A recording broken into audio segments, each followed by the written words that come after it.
just speaking in purely material terms, it takes more than 3 times as much money to bring in an audience member who has never been to your theater as it does to reach someone who has been there before. Just in money and institutional energy terms. So, of course, they're going to go for the cheaper one, but that's also, you know, that's how we got to where we are right now.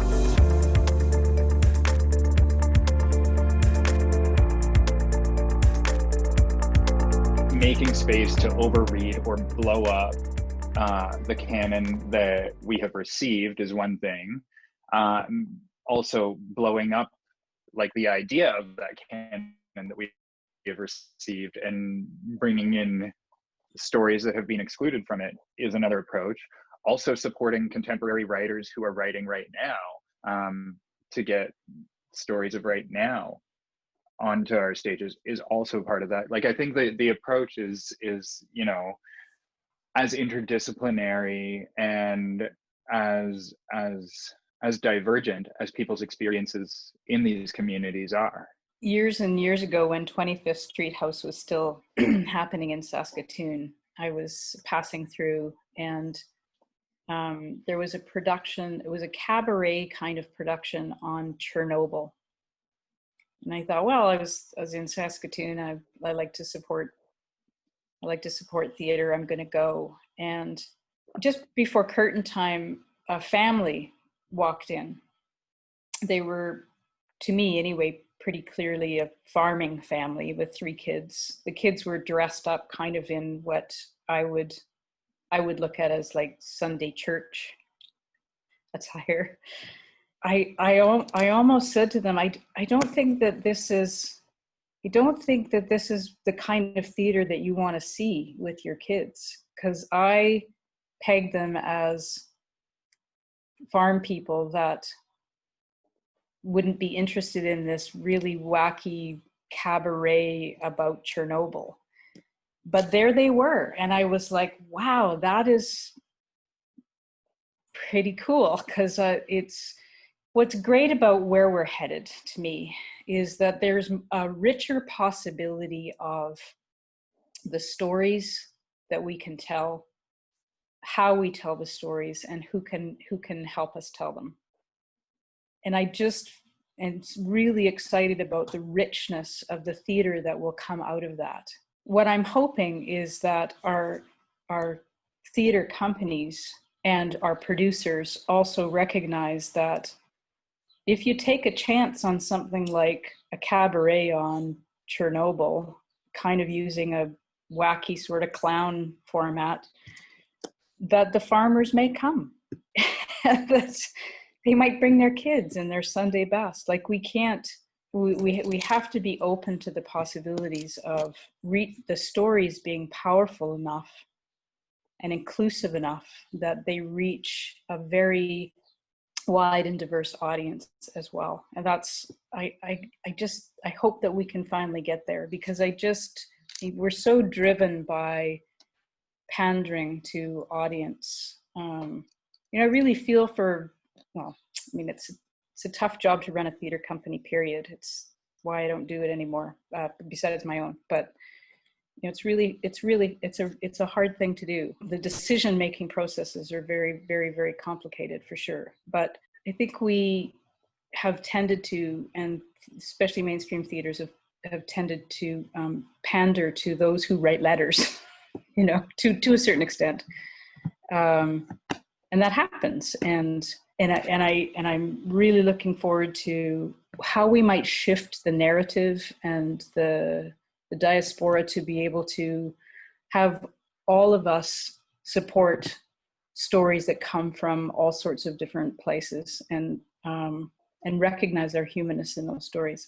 To simply be more inclusive in our casting without shifting our creation models, our outreach methodologies, our approaches to how we structure the whole engagement process for an audience. Like the approach that doesn't work is tokenizing those experiences inside of a dominant white rehearsal culture. Canonical texts come also with a history of work culture in the theater that gestures towards very specific hierarchies and very specific ways in which power is deployed within our own industry, and also how that transfers into the audience experience. It reproduces classism, it reproduces dominant whiteness, and so like work has to be done inside of them to disrupt.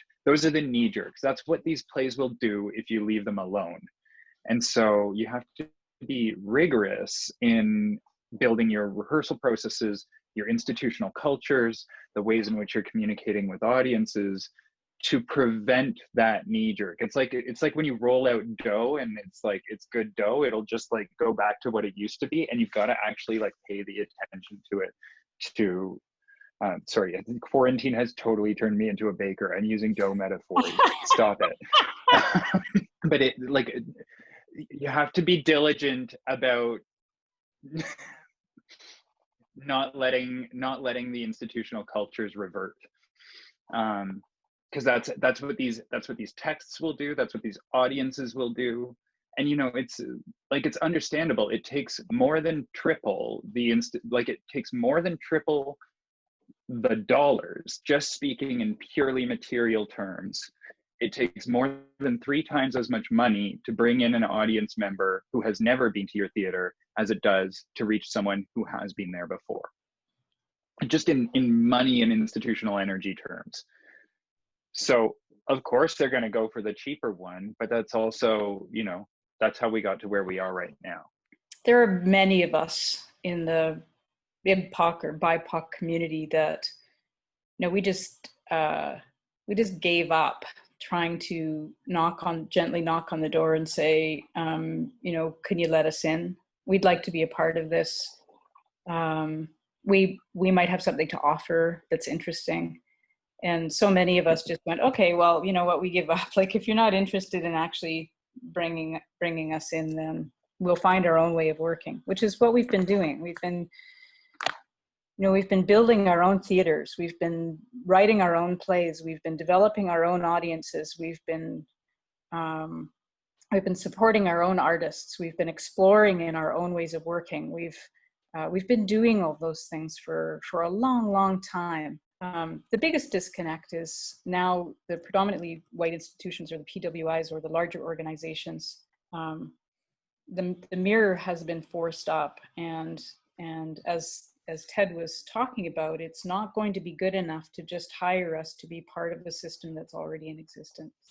This is where it's going to take a big shift, though, and I'm interested in seeing. I'm interested in that. I'm interested in seeing how that will manifest. I don't think it's going to be easy. You know, in the Indigenous circle, when with the social media Indigenous circle, when a few of us got together just to put something together for Stratford for the social media takeover, we talked a lot about that idea of stiff upper lip and the whole mindset behind that. You know, as an actor, you're required to sometimes come into the room and just do the work really hard. Don't ask questions, just get the work done. Be ready to work, even if you're feeling crappy.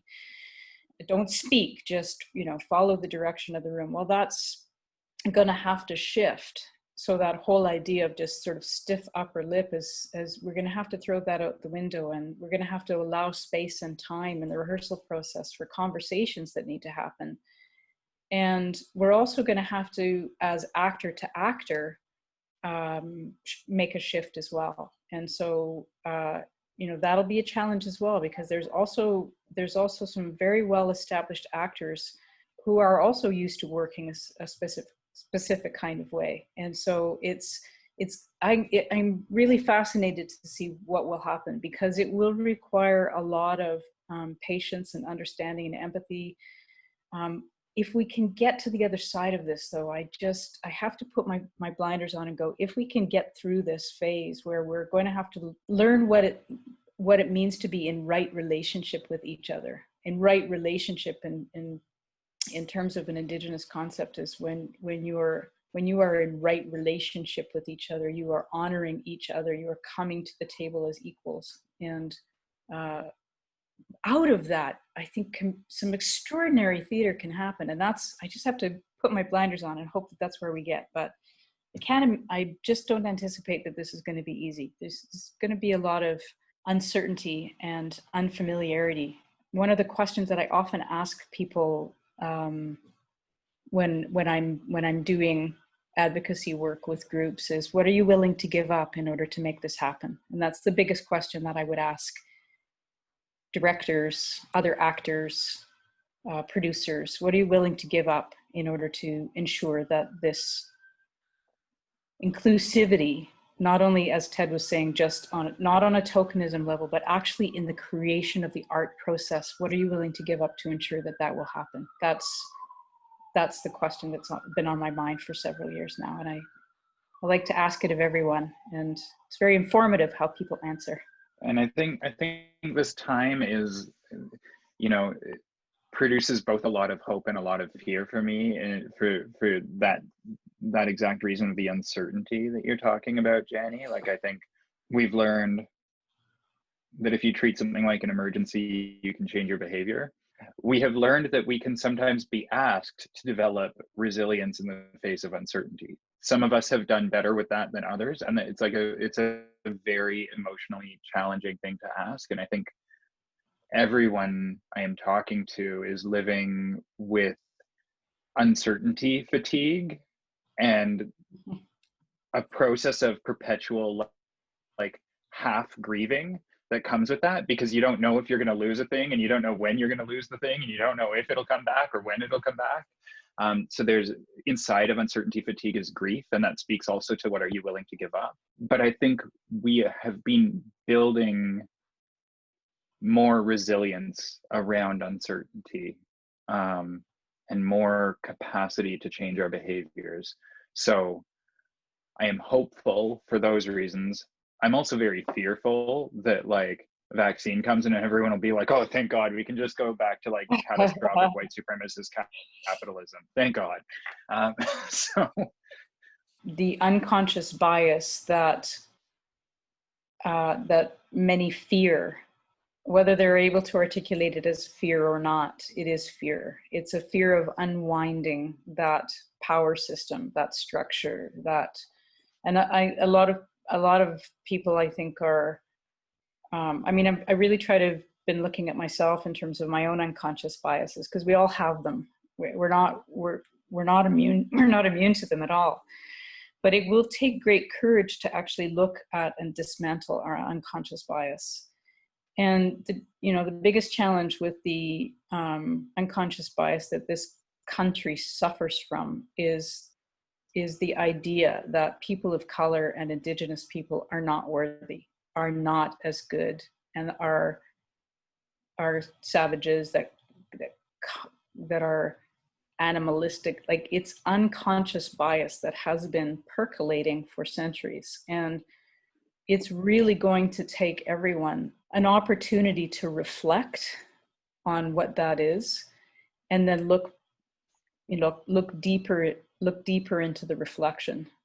I was doing a class recently with Frank Bach, who I met at Stratford, and he was talking about the difference between reflection and refraction. So when you're looking into the water and you see a fish, when you look through the water, you think the fish is there, but it's actually a little over there because the water refracts. And what we have to do now is to look at not only our reflection, but how our unconscious bias makes us look at something differently from where it actually is. We need to look past the reflection. We need to look deeper into what our unconscious biases have made us all. Because there's some pretty deep ones still that have been ingrained in and passed on from generation to generation to generation here. Indigenous people, people of color, non-binary are worthy. We're worthy. We're beautiful. We're amazing. We're creative. We're talented. And for so many, many years along the road, we were not looked at with value. And to me, I'm really hoping that this whole restructuring and repositioning and looking at refraction and reflection allows us all to look at the amazing things that we all have to offer each other. That by telling our collective stories together, not in a collective theater way, but our collective stories together, that's where the heart and the richness of text, taking it back to Shakespeare, that's to me where the richness of the text comes, is that he really looks at the heartbeat of the relationship, and we have to be able to get back to that. We have to be able to analyze that, write about it, and explore it theatrically and from a new consciousness. We feel that we're better actors because we've learned from each other.